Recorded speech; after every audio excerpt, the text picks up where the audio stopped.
Hey guys, welcome back to my channel. So on today's video, we're going to review the new Revolution Pro CC Perfecting Foundation with SPF 30. This little guy right here. But before we get started, if you guys are new to this channel, please consider subscribing. I would love to have you guys. I do a lot of foundation reviews, so if you guys are interested in that, please consider subscribing. And at any point of the video, if you guys like it, please give it a like. You have no idea how much that helps me within the YouTube algorithm. The fact that you guys like it, it tells YouTube that it's worth watching, and then it shares it to other people, and it's a little trickle effect that just benefits me, and I would really appreciate it. So yeah, with all that being said, let's get started with this video. Alright guys, so this is what the foundation looks like right here. It's like in a nice tube with a pump right here. So the packaging is really nice. I like the gold and everything like that. They call it a CC Cream Perfecting Foundation. It has SPF 30. It is $15. I got mine off the Revolution Beauty website. They did say on Instagram that they're going to offer it through Ulta.com pretty soon, but for right now, I believe it's only through their website. I don't know if it's because of the COVID thing. It took a while to get to me, but then I realized that they ship from the UK, so maybe that's why.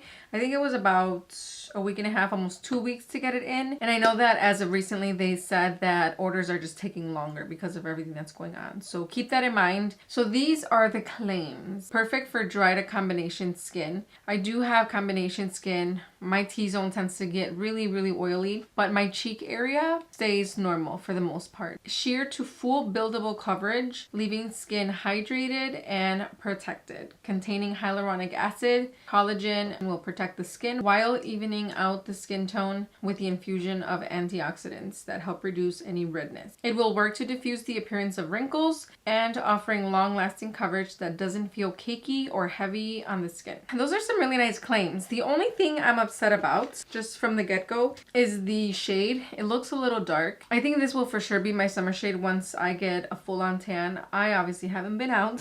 It's available in 20 shades, and I don't know if it's just Revolution that has just the weirdest shade range. I am not a fan of their shade range, because even their Conceal and Hydrate concealer, I have the shade C12, and the more I use it, this is why it's in the back, because the more I use it, I felt like it wasn't quite the shade that I need for my skin tone.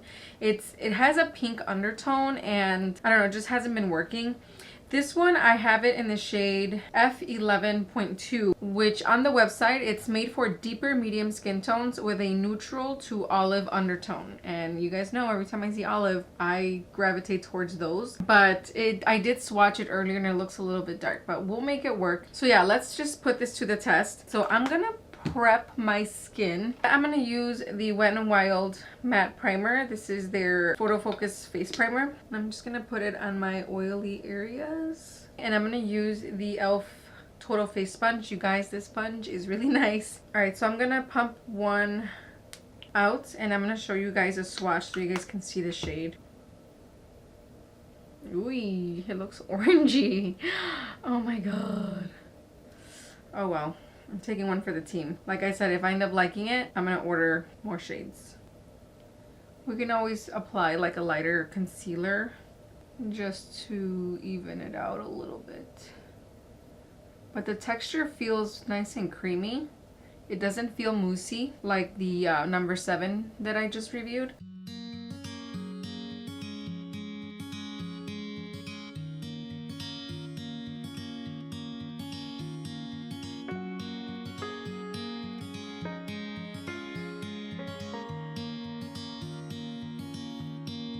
Yeah, this will definitely be my summer shade. So if you guys do like some of my summer shades or are closer to my summer shades, this will work pretty well for you guys.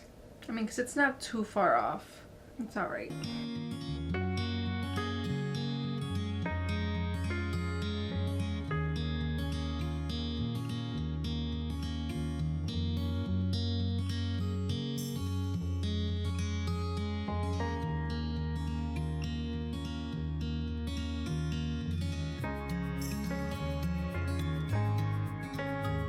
Put the rest on my forehead. One pump was enough for my whole face actually, because I don't feel like I need to pump more. If anything, I'll use that swatch, but I feel like one pump was enough for my whole face, which is nice. Just gonna grab whatever's left on my hand, and I'm gonna see how this builds up right there. Pretty dark spot. Covered some of it. That's pretty nice. I can still see a little bit, but it did build up nice. All right, we can all agree that it's a little darker than it should be, but I'm gonna hope that with the concealer it kind of evens everything out. It does feel a little tacky to where I'm gonna have to set it, but I always set my foundations because I just have to. It feels really light on the skin considering that it did start out with a medium coverage right off the bat. I don't feel like this is a light coverage by any means. So if you guys want a light everyday foundation, so far I don't think that's it. They did say you could build it up, and I think I was able to build it up a little bit more. I'm just gonna grab the clean side of my sponge and go over my face just to remove some excess. I usually like doing this just to make sure that I don't have too much foundation on my skin. All right, so for concealer today, I'm gonna go in with the Maybelline Fit Me. This is in the color Sand. It's one of my lightest concealers, so hopefully this will even everything out. And I've actually been enjoying this concealer. I can't believe it took me this long to try it.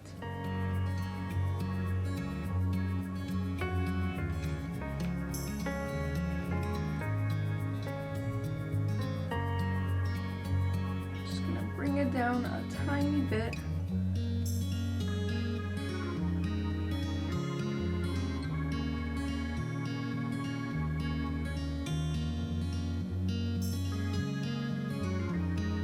With whatever's left on the sponge, I'm just gonna run it across the center of my face.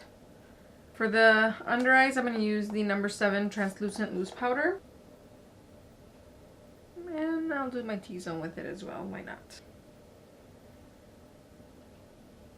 For the rest of the face, I'm gonna do the Revlon Candid powder in the shade number 2. I'm gonna take the Real Techniques blush brush.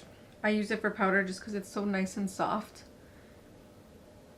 I'm not going to use bronzer, but I am going to use a little bit of blush. What is this? The Burt's Bees blush in the shade Shy Pink. Such a pretty baby pink blush. And since we're not going to do bronzer, I will bring this up a little bit here just to give us some definition with it. Kind of treating it like a bronzer, but not quite. Just bring it up here. And then a little bit on my nose. Okay, for highlight, I'm going to use the Stila Twin Cheeks Kitten and Bronzer Duo. Just a little bit right here. Alright, I'm going to do the rest of my face off camera, and then I will be right back. Alright guys, so this is the final look. I just did a little eye look with this e.l.f. Bite Size eyeshadow in the color Rose Water. So that's what's on my eyes. Nothing too crazy. I did this for mascara. This is the CoverGirl Exhibitionist mascara. Did my eyebrows with the LA Girl Shady Slim brow pencil in Blackest Brown, and then I topped off my brows with the NYX Tinted Brow Mascara in black, I believe. Yes, black. So that's what's on my face right now. I think that's it. I think that's all I did. I'm not doing lipstick. You guys know my thing with lipstick, so. Plus, no one's going out, okay? No one's going out. Obviously, the color is not the best, but I do like the finish of the foundation. Now that it's set, it feels really nice. It feels lightweight. It doesn't feel shiny. It's not too matte, and I'm liking it so far. I don't see it clinging on any dry patches. It's not bunching up weird on my nose or anything like that. So far, so good, but we literally just put it on. So let me see what time it is. It is 10:34. So right now I'm going to show you guys in daylight, see how that looks, and then we'll do our first check-in after that. Alright, so this is how the foundation looks in front of a window. Just give you guys a close-up.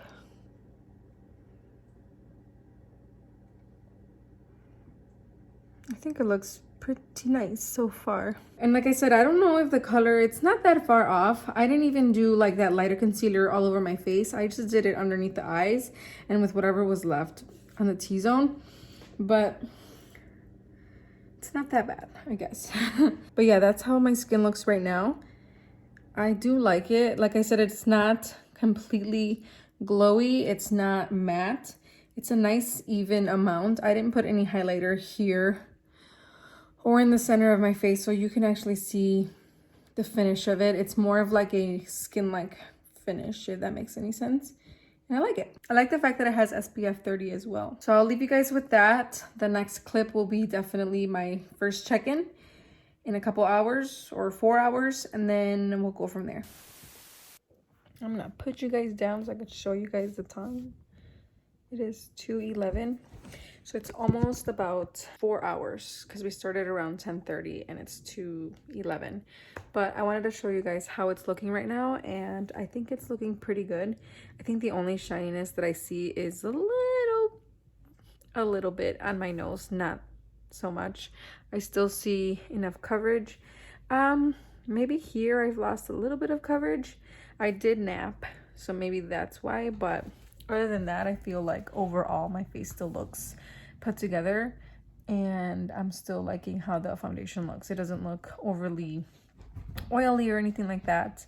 And I am standing in front of a window so you guys can get the truest color. But yeah, that's how my skin looks right now after almost 4 hours of applying the foundation, and I think it looks pretty good so far. So next time you guys see me, it'll be my final thoughts and review on this foundation, so stay tuned for that. Back. So this is the final check-in. It is 6:13 p.m. so it's been roughly almost 8 hours since I applied the foundation, and this is how it looks right now. I don't look oily, but what I've noticed is that I have some fading around here, maybe even here. I did lose coverage on my spot up here. I did mention that I did take a nap, so I don't know if it wiped some of the foundation off. It could be possible because sometimes when I was like scratching my face, if I ever got itchy, I noticed that some of the foundation would come off on my nail. So I wouldn't say it's the most long wearing foundation ever, but I don't mind it. I feel like it looks its best at least for 6 hours. And I think that's a good amount of time, especially if you're not at home and you're just out, not touching your face or napping. I think it's a really good foundation, especially because it has SPF, and mainly because I don't look shiny at all. I haven't blotted my face at all, and this is how it looks. So besides the wearing off here, I honestly think it's because I was napping hardcore. So yeah, although that's not an excuse. I mean, if you want something long wearing, I will let you know that this is probably not it because of that. Didn't bunch up in weird areas. It didn't cling to dry patches. So once this hits Ulta stores and we're actually able to leave our houses, I'm actually gonna look into maybe getting a better shade because this one is just a tad. It's not that bad. If you want to wear it now, you can order it and this won't be too bad, but I would want something a little bit lighter for my skin right now. Even like my smile lines, I don't see any like creasing on there. Yeah, I think this is a pretty solid foundation if you're gonna wear it for at least 6 hours. If you guys are my shade and already have it and know a better shade that I can try, let me know in the comment section below because I would really like to try it. But yeah, overall, I think this is a pretty solid foundation. Because of everything that's going on, I wouldn't say you absolutely need it right now. So I would maybe wait till Ulta gets it. That way you don't have to wait too long for shipping. And yeah, I think this is it for today's video. Hopefully you guys enjoyed this review. And let me know in the comment section below, are you guys intrigued? Do you guys think that you'll actually want to try this foundation? Yes, no, maybe so. Let me know. I would really like to know. And like I said, if you guys have a better shade for me, leave that down below because it's a nice one. That is it for today's video. Thank you guys for watching, and I'll see you guys in my next one. Bye.